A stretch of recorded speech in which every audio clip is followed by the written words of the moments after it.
1980 yapımı Tanrılar Çıldırmış Olmalı filmiyle varlıklarından haberdar olduğumuz bir topluluk. Sizlerle paylaşmak istediğim tam olarak nasıl yaşadıkları ve şu anda neler yaptıkları olacak.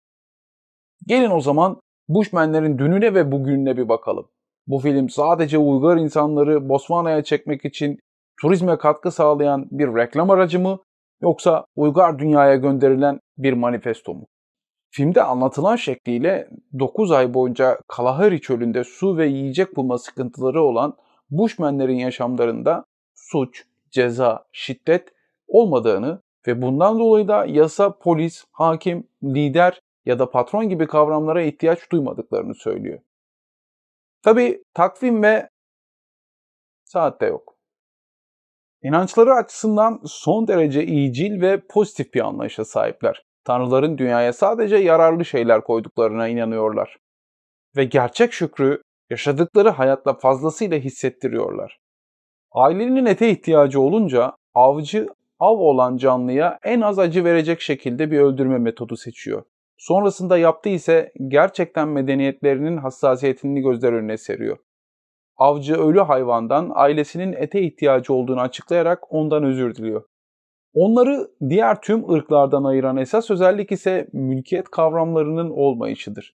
Yaşadıkları yerde sahip olunacak bir şey yok çünkü. Sadece ağaçlar, otlar ve hayvanlar.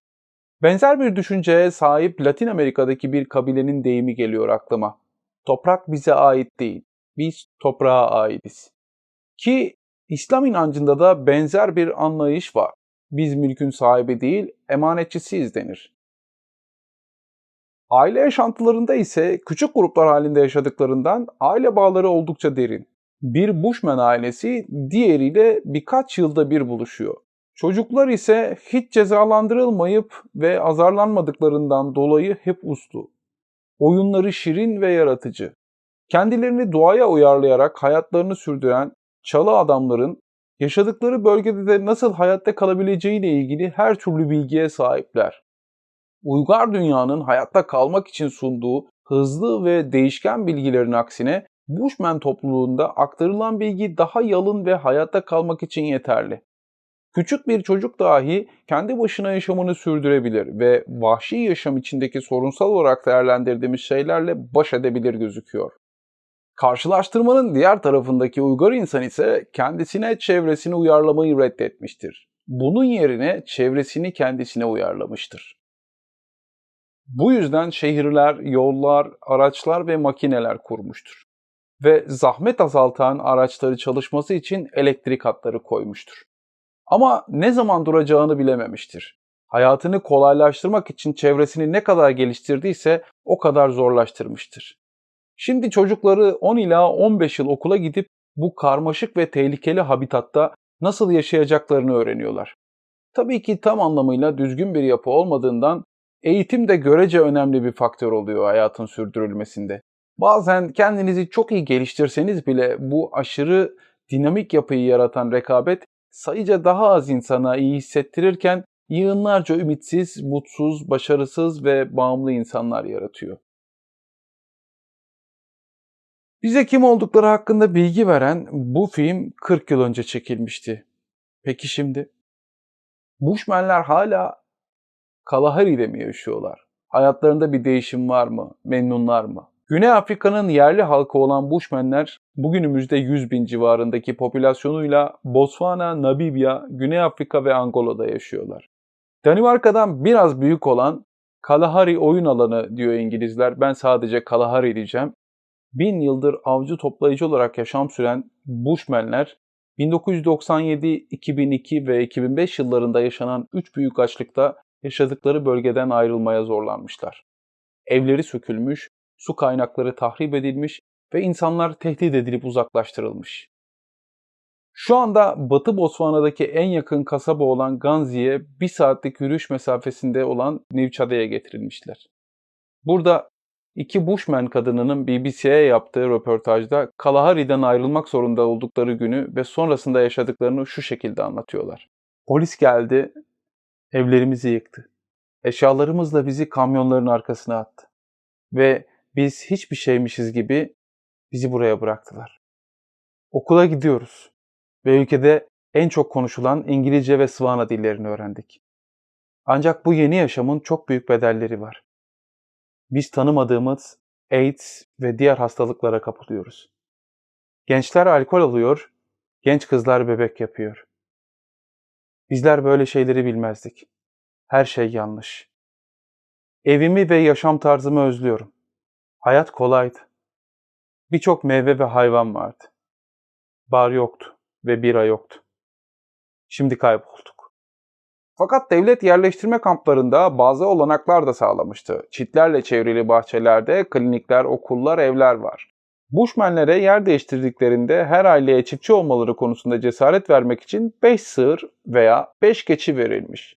Hepsi bu topluluğu modernize etme planının bir parçası. Bushman bir çiftçi yaşadıkları zorlukları şöyle anlatıyor. Birini tanımadığı belli bir yaşam tarzına zorlarsanız o kişi çok fazla zorlukla karşılaşacaktır.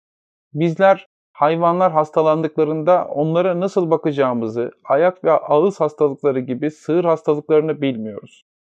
Modern yaşam bizler için işe yaramıyor. Ayrıca sorun olan sadece yaşam ve sosyal koşullar değil. En yakın otlatma sahası 5 kilometre mesafede. Ancak ortaya konulan en son hükümet planları Bushmenlere yeni geldikleri bu dünyaya uyum sağlamaktan başka bir seçenek sunmamış. Botswana Bushmenleri 15 yıldan fazla bir süredir ülke hükümetiyle hukuki bir savaş içine girmiş. İlk davayı 2002'de hükümete karşı açmışlar. Mahkemenin Bushmenleri Kalahari bölgesinden çıkartmasının yasa dışı olduğuna hükmetmesini istemişler. En çarpıcı nokta da bu olsa gerek. Dava sırasında Botswana'nın anayasasından Bushman haklarını koruyan kilit şart hükümet tarafından kaldırılmış.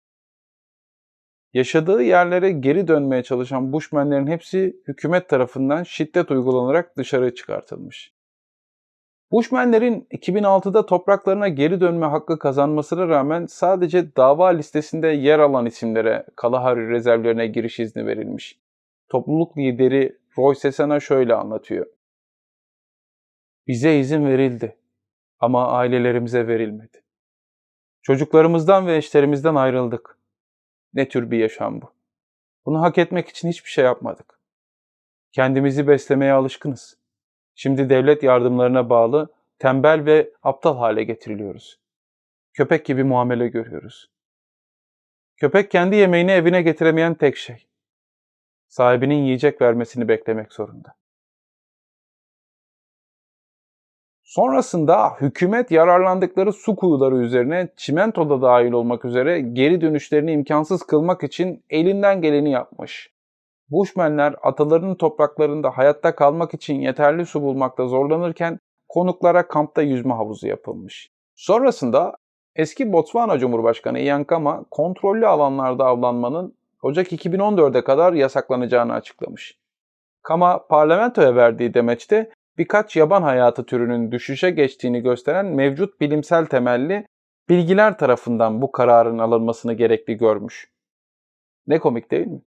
Ülkesinde yıllarca dişleri için filleri avlayanlara izin veren ya da umursamayan yönetimler bir anda ekolojist kesiliyor. Peki neden yer değiştirdiler? Hükümet topraktaki kişilerin kısıtlanmasının ekosistemini ve vahşi yaşamını korumaya yönelik olduğunu belirtmiş. Ancak insan hakları grupları ve Bushmenler asıl nedenin daha kötü olduğuna inanıyor. 1. Madencilik. Botswana'nın ana endüstrilerinden biri ve elmas madenciliği ülkenin lider gelir kaynağı. 1980'lerin başında Kalahari bölgesinde elmaslar keşfedilmiş. Kısa bir süre sonra hükümet bakanları orada yaşayan Bushmenlere elmas buluntuları nedeniyle ayrılmak zorunda olacaklarını söylemişler.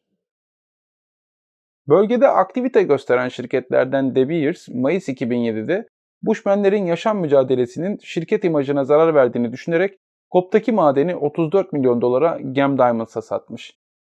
Kop madeninin tahmini olarak 4 milyar dolar değerinde bir elmas toposu içerdiğini belirten Gem Diamonds, madeni resmen Eylül 2014'te açmış. Petro Diamonds, rezerv boyunca araştırma yapmış ve Gop ve Kukama bölgelerine doğru da yayılmış. Bu durum ne kadar tanıdık öyle değil mi? Biz bunun filmini izlemiştik. Değerli madenleri için doğası tahrip edilmek istenen mavi derili kuyruklu uzun insanlar. Avatar. Onlar da doğayla uyum içinde yaşayan canlılardı. Acaba bu film Bushmenlerden esinlenerek mi yapıldı diye düşünmedim değil. Lakin sonları aynı şekilde olmuyor. Bushmenler topraklarını korumak için klanları çağırıp beyaz adamla savaşamıyor. Onlar dava yoluyla uzun süren bürokratik süreçler içinde yavaş yavaş her şeylerini kaybediyorlar. Güvenilen ve adalet sağlaması beklenen bu kurumlar Bushmen için yetersiz kalmış. Yer değiştirme nedenlerinden ikincisi turizm. Elmaslardan sonra Botswana'nın en önemli pazarı. Bushman avcılarının parlak görüntüleri bir yandan Botswana'nın turizm kurulu tarafından ülkeyi tanıtmak için kullanılırken diğer yandan hükümet yetkilileri ise kabilenin son izlerini silmekle meşguller. Çelişkili bir hükümet anlayışı gibi gözükebilir ama öyle değil. Onlara sadece Bushmenlerin görüntüsü lazım, varlıkları değil.